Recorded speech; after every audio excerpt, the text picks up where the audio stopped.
And we're back to learning Photoshop in a year, day 25.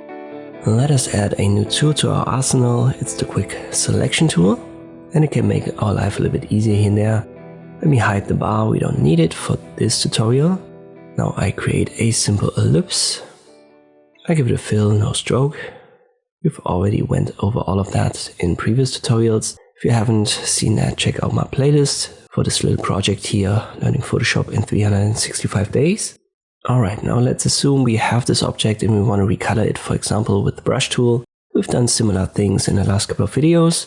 We can adjust the size here. Let me create a new layer and then paint over it.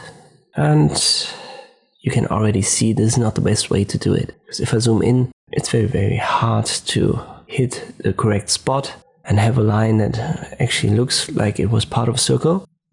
So it's a good idea to create a selection first of this ellipse. To do that, we can use the quick selection tool. You will find it right here.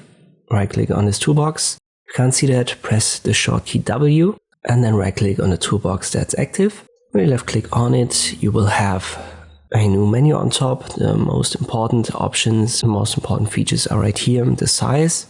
Press enter to confirm, and then the three modes: new selection, add selection, and subtract.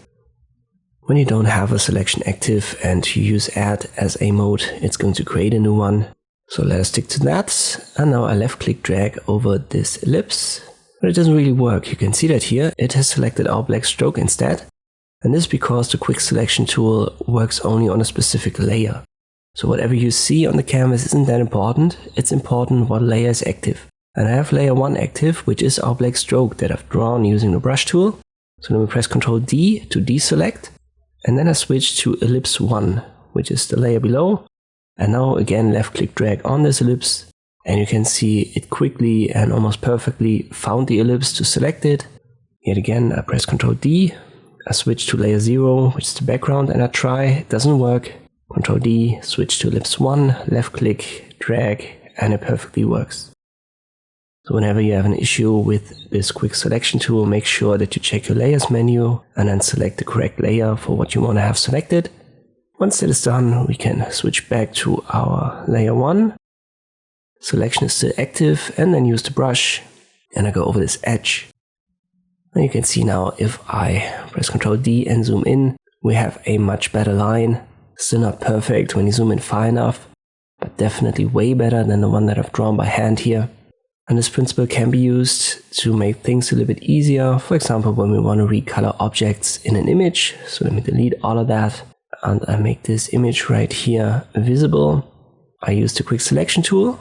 But again, I'm not on the image layer. So we have a problem.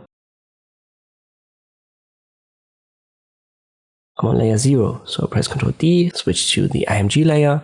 And now I can easily select this kiwi. Let me make this a bit smaller for the bottom portion. Right here on the left, I have the add mode active. Go over this.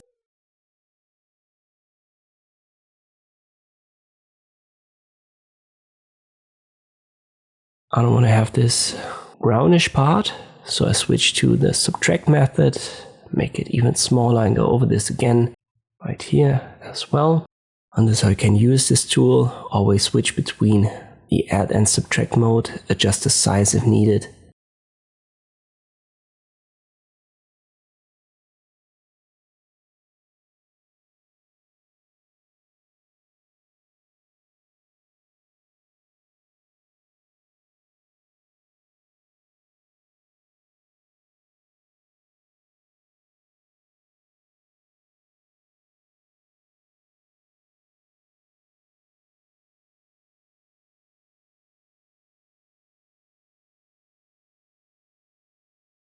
We've got a good selection for this tutorial. We can keep that. I create a new layer, use my brush tool. Well, let me make that red. Now I'll paint over this.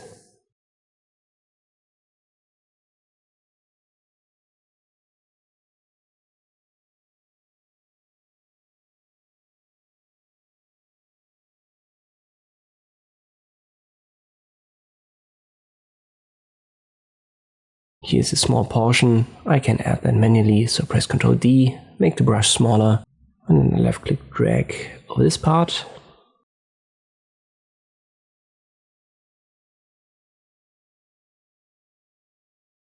and that should be fine.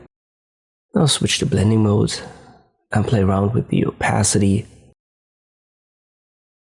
And you can see how easily we could recolor this kiwi. Thanks to the quick selection tool, it wasn't that hard to select it.